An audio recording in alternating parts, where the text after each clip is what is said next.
Chers amis, bonjour. Ici, Mijou Pelletier pour une émission Église diocésaine dans le cadre de Jean de chez nous. Alors aujourd'hui, j'ai le plaisir de me rendre à Sault-Sainte-Marie pour m'entretenir avec le révérend Monsieur Robert Thibodeau. Bonjour Robert. Salut Mijou, comment ça va? Oui, moi ça va bien. Alors nos racines vont loin dans le sens que j'ai été élevée à Sault-Sainte-Marie. J'ai passé plusieurs années, une quarantaine d'années à Sault-Sainte-Marie. Et je t'ai connue lorsque tu étais paroissien à l'église Saint-Ignace, qui n'existe plus. Mais j'ai beaucoup de souvenirs là et je me souviens brièvement un peu de, beaucoup de la famille, la grande famille Thibodeau. Alors, ça me fait énormément plaisir que tu nous accordes cette entrevue aujourd'hui. Alors, dans un premier... Mijou, c'est mon plaisir. Oh, d'accord. Alors, dans un premier temps, Robert, parle-nous de toi. Qui es-tu? Merci, c'est mon plaisir d'être ici aujourd'hui. Puis je m'en rappelle de vous aussi. Puis, tu es beaucoup plus jeune que moi. Et puis, c'est beau de vous voir que rien n'a changé depuis tout ce temps. Tu commences bien l'entrevue, là. Je suis plus jeune que toi. Je pense pas. Alors, écoute, oui, alors, qui est Robert Thibodeau? Moi, je suis clair et simple. Je suis un enfant de Dieu. Rien de spécial. Je suis Robert Thibodeau, qui, comme vous et vos spectateurs, on essaie de vivre dans cette vie qui n'est pas toujours facile à vivre, mais moi, je suis marié à une très belle épouse, Maria, et nous sommes mariés depuis plus de 33 ans maintenant. Et puis, nous avons deux enfants adultes, Stéphane et Matthew. Mon fils aîné, Stéphane, lui, il est marié à une très belle fille qui se nomme Brittany. Et tous les deux ont une très belle fille, une petite fille nommée Abby, qui a 2 ans. Puis Abby, c'est un nom qui... Abby est nommé d'après mon père. Mon père était Albert Thibodeau. Et puis, son nickname, on dirait son petit nom, c'était Abby. Ça fait que Stéphane voulait garder le nom de son grand-père. Et puis, c'est pour ça qu'il a nommé sa fille Abby. En tout cas, j'ai aussi un plus jeune fils qui se nomme Matthew. Et puis, Matthew a 21 ans. Et puis, lui, il a récemment obtenu son diplôme du collège et a commencé une carrière indépendante en tant que charpentier. En ce qui concerne ma carrière, moi, je travaille actuellement en tant que directeur associé et conseiller principal d'un centre de traitement ici en ville, à Sault-Sainte-Marie, pour des hommes qui souffrent de la maladie des dépendances, l'alcool et les drogues. Et puis, ce qui concerne mon ministère, moi, j'ai été ordonné diacre pour le diocèse de Sault-Sainte-Marie en 2017. Et puis, je suis actuellement affecté à la paroisse Saint Gregory dans le secteur anglais de notre diocèse. Ça, c'est Robert. Ça, c'est Robert Thibodeau. Oui. Alors, tu disais simplement enfant de Dieu. Parfois, c'est peut-être simplement, mais c'est pas évident, puis de se reconnaître cette identité. Lorsqu'on l'accueille et on l'accepte, ça peut faire toute une différence, mais cette dignité d'enfant de Dieu, c'est pas toujours évident. Alors, j'aime beaucoup que tu commences en t'identifiant comme enfant de Dieu. Merci. Alors, dans un deuxième temps, donne-nous un bref aperçu de ton enfance à Sault-Sainte-Marie. Tu es bien natif du Sceau, hein, aussi? Oui, oui, je suis natif du Sceau. Mes parents sont natifs du Sceau aussi. Mes grands-parents viennent du Québec, d'un petit village en dehors de Gatineau, Québec. Puis mon grand-père a déménagé ici en 1929, je pense, ou 21, une de ces dates-là, je ne m'en rappelle pas exactement. Et puis, moi, comme tu l'avais dit plus tôt, j'ai grandi dans une grande famille canadienne-française ici en ville. Je suis le quatrième de 5 enfants. Moi et mes sœurs et mon frère ont grandi dans une famille merveilleuse, très aimante, attentionnée. Oui. Nous avons pratiqué notre foi comme famille à la paroisse Saint-Ignace. Et je crois que cela a établi une bonne base pour mon avenir. Mes parents nous amenaient toujours à la messe chaque semaine. Et puis, je m'en rappelle, à un jeune âge, j'ai commencé le service dans l'église, dans ma paroisse de Saint-Ignace, en tant d'enfant de chœur. Et puis, comme je grandissais, j'ai continué à être impliqué dans la paroisse, dans plusieurs ministères, la chorale. J'étais un jeune membre du conseil paroissial. Puis c'est durant ces premières années dans la paroisse où j'ai commencé à mieux connaître Dieu et son Fils Jésus. C'est aussi là où j'ai commencé à apprendre à être au service des autres, que le don de soi apportait beaucoup de joie, non pas pour moi seulement, mais pour ceux que j'ai aidés dans ce temps-là. C'était une bonne formation pour moi. Oui, oui. Alors, y a-t-il un moment où, dans ta vie, ou un événement qui a déclenché ta recherche de sens à ta vie? Bien, alors, continuant de mon enfance, alors que je grandissais dans l'adolescence, puis mon implication continuelle dans ma communauté paroissiale, j'ai commencé à ressentir des sentiments d'un appel, si vous voulez. J'aimais aller à la messe. J'adorais l'Église, de chanter à la messe. J'aimais tout ce que l'Église me donnait. Je me sentais confortable à la messe. L'expérience de la liturgie m'a fait sentir calme, accepté, que j'ai senti que Dieu avait un plan pour ma vie et que je devais, ou plus ou moins je voulais, le découvrir davantage. OK. Donc, si je comprends bien, c'était un peu progressif, ce sens à ta vie, puis de questionner, puis de vouloir trouver des réponses, puis essayer d'explorer qu'est-ce qui en était pour toi. Donc, y a-t-il des expériences vécues qui t'ont amené à croire en Dieu et éventuellement devenir diacre? Je ne peux pas vraiment dire qu'il y avait eu une expérience ou une personne en particulier qui m'a conduit sur ce chemin vers le diaconat. Je dirais que certainement mes curés, les curés de la paroisse Saint-Ignace. Quand j'étais jeune, il y avait le père Lemieux, il y avait le père Joe Savignac, et puis le père qui est maintenant un monseigneur, je pense qu'il est en retraite, Richard Faucon.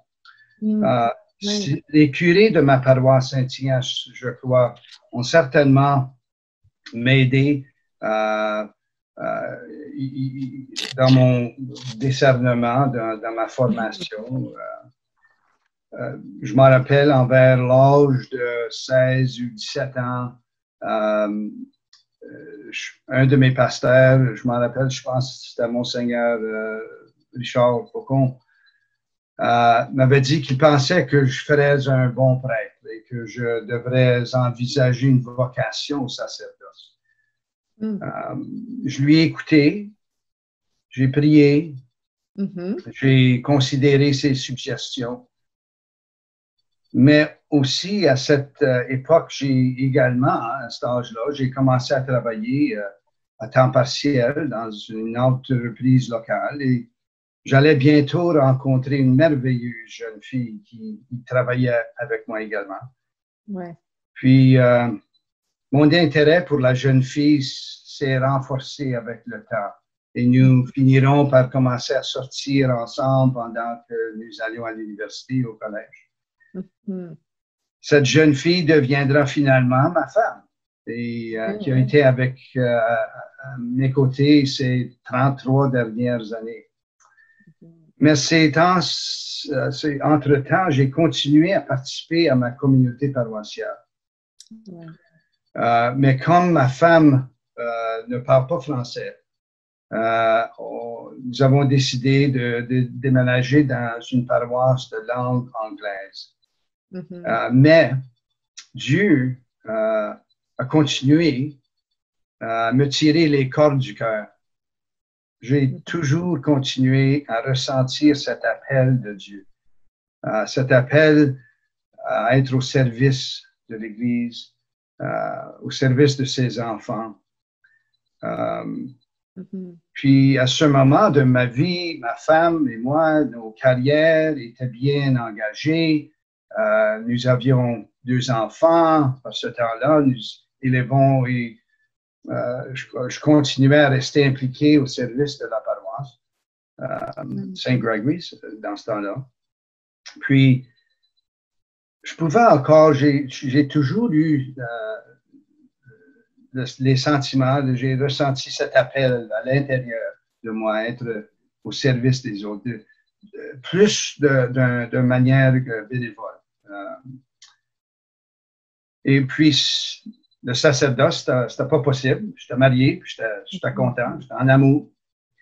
Mais j'ai pensé que peut-être considérer le ministère ordonné de diacre, peut-être c'est ça que Dieu voulait de moi.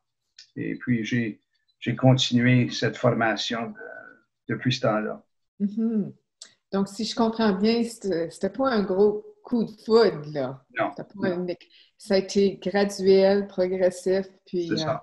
Ouais. Oui, puis il y a des gens qui sont rentrés, qui sont sortis, qui ont fait des commentaires. Entre autres, le père Richard Faucon, avez-vous déjà eu l'occasion de lui en parler, de ces paroles qui vous ont apporté à réfléchir davantage? Qu'est-ce qui est arrivé? Je m'en rappelle quand le Monseigneur d'Anfous a décidé quelle date que j'allais être ordonné.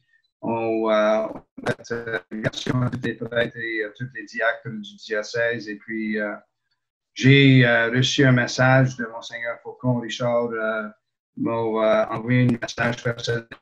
Je m'en viens au saut. Il dit, je vais être là pour ton ordination. Finalement, il dit, finalement. Oh.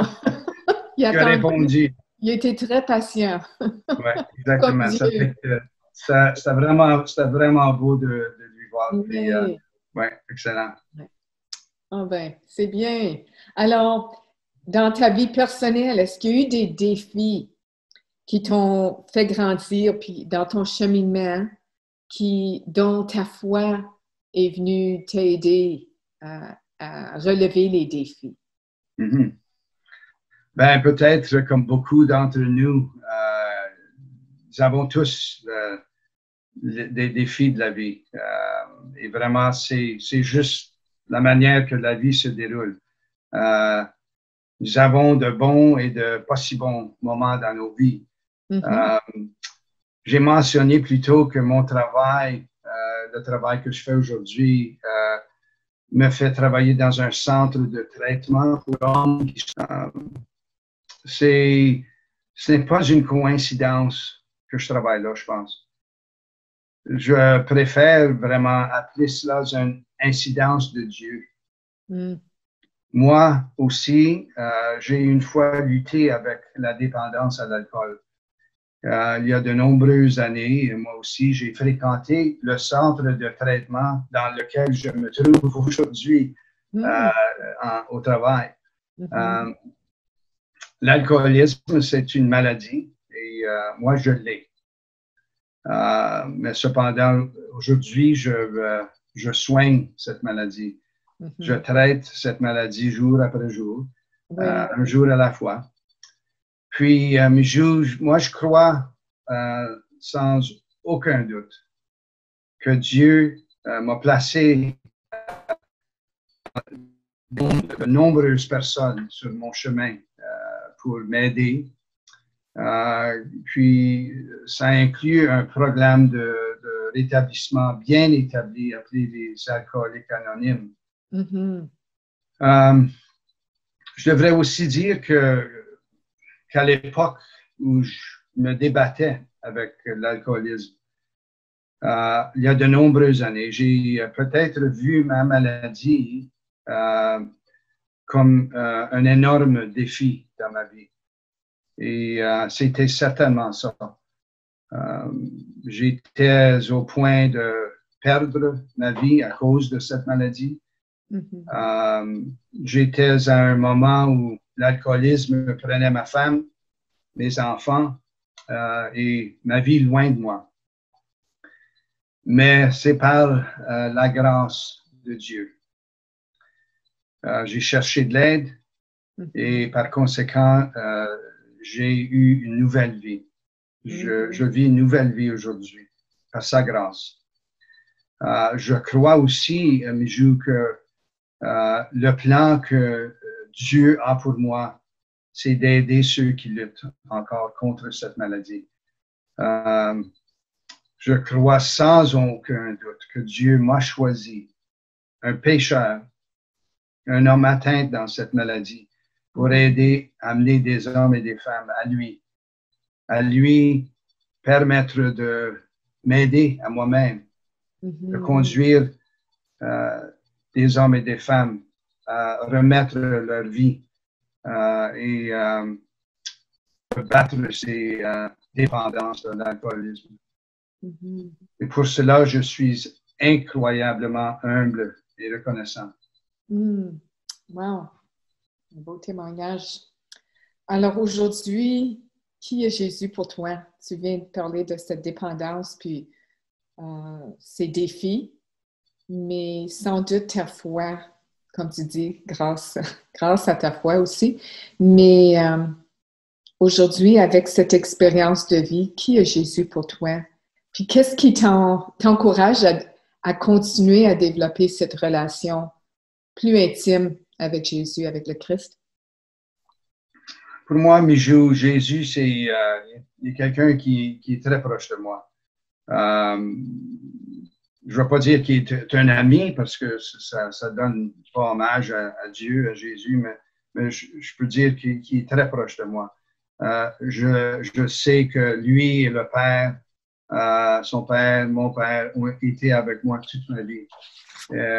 Et par la puissance du Saint-Esprit, il me guide dans ma vie aujourd'hui.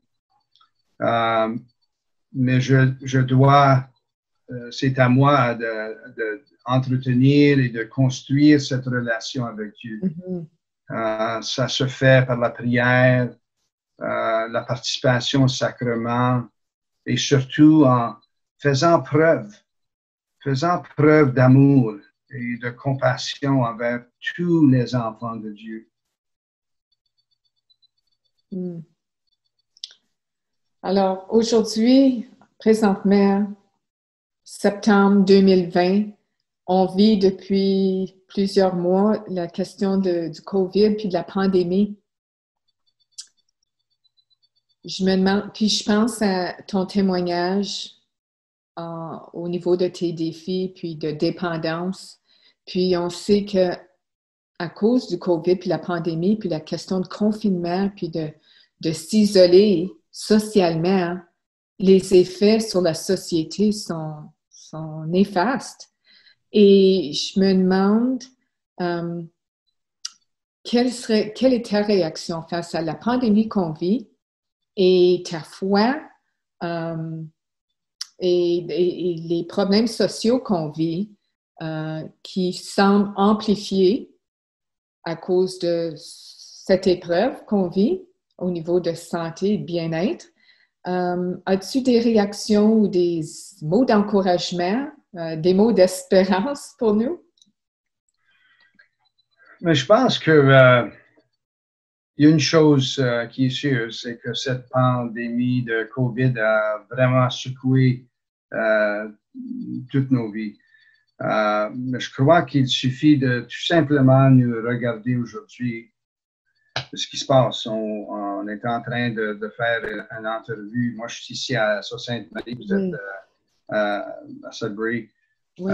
Normalement, ça serait un entretien face à face. Par nécessité, pour la sécurité de tous, à cause de COVID, nous devons mener ce programme en utilisant de la technologie, de la télévision, etc. Mais ce qui est important, je crois, c'est qu'on doit s'adapter, adapter à cette nouvelle norme. Mais plus important, c'est de placer notre confiance en Dieu, notre foi en Dieu. C'est ça qui nous permet de traverser ce temps. Mm-hmm. C'est impossible pour les personnes de changer ce qui arrive aujourd'hui. C'est impossible. On n'a pas de contrôle. Qu'est-ce qui est important, c'est pour nous tous de pratiquer notre foi, notre prière à la maison, de participer au sacrement, comme je dis avant. Mm-hmm. Même si on ne peut pas aller à la messe régulièrement parce qu'ils sont soit fermés ou non, c'est pas possible. On a toujours des autres manières à rester branché. Oui, clenché avec Dieu et son Fils. Et puis, c'est ça qui va nous aider durant ces temps difficiles. Ouais. Certainement, je prie que la communauté médicale soit en mesure de trouver rapidement un vaccin. Mais en attendant, nous restons ensemble, nous prions, nous continuons à vivre la vie que Dieu nous a donnée. Et nous faisons ça ensemble comme communauté chrétienne, même si on ne peut pas se réunir ensemble chaque semaine dans nos paroisses. On se réunit par la puissance du Saint-Esprit. Dieu nous réunisse. Il a le pouvoir. C'est lui qu'on doit... Notre focus doit être en Dieu. Pas toutes les affaires qui nous bouleversent ici dans nos vies. Parce qu'on n'a pas de contrôle. Oui. C'est difficile. Non? Absolument. Oui. Alors, Robert, il ne nous reste pas grand temps, mais en conclusion, est-ce qu'il y a un passage biblique ou une devise de vie qui t'inspire, que tu voudrais partager avec nos téléspectateurs? Bien, je dois dire que la plupart de tous les passages de l'Évangile sont des principes, je crois que moi, j'aspire quand même. En particulier, j'aime beaucoup la prière de Saint François d'Assise. C'est un mode de vie que moi, j'aimerais essayer de vivre à chaque jour. Et certainement, j'encourage les autres à essayer de faire de même. Et puis, j'aimerais peut-être partager un couple de lignes de cette prière. La prière nous dit, Seigneur, fais de moi un instrument de paix. Là où il y a la haine, que je mette l'amour. Où il y a l'offense, que je mette le pardon. Le doute, que je mette la foi. Où il y a le désespoir, que je mette la confiance. il y a la tristesse que je mets la joie. Et voici l'ingrédient principal pour nous tous. C'est en donnant que je recevrai. C'est en pardonnant que je serai pardonné. C'est en mourant que je naîtrai à la vie éternelle. Quelle belle prière! N'est-ce pas une merveilleuse façon de vivre notre vie quotidienne? Alors, certainement durant ces temps de COVID. On vient de perdre un peu de son, là, Robert, et je crois que notre temps est limité. Mais Riley, je ne sais pas si tu peux rentrer dans le portrait ici, sans doute tu nous entends, mais est-ce qu'on peut continuer juste la conclusion, puis ensuite on fera le montage après? Oui, oui. On coupera le nécessaire. Oui. Mon Dieu, le temps passé vite, là, parce que ta conclusion est tellement belle. Puis, j'aimerais revenir à la question de gratitude pour toi, Robert, qui est venu partager ta personne avec nous. Un grand, grand merci au révérend M. Robert Thibodeau, diacre au diocèse de Sault-Sainte-Marie. Ça a été un vrai plaisir, puis on a fait allusion à la pandémie qu'on vit, mais parfois on se sert de l'expression « silver lining », qu'il y a toujours un petit cadeau caché dans ça. Et je te remercie pour le cadeau de ta présence aujourd'hui, puis ton témoignage de vie et de foi. C'est fort, fort apprécié.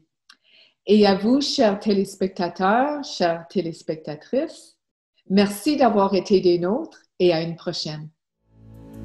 Mais pour cela, ne faut-il pas tant de fois apprendre encore à être vrai,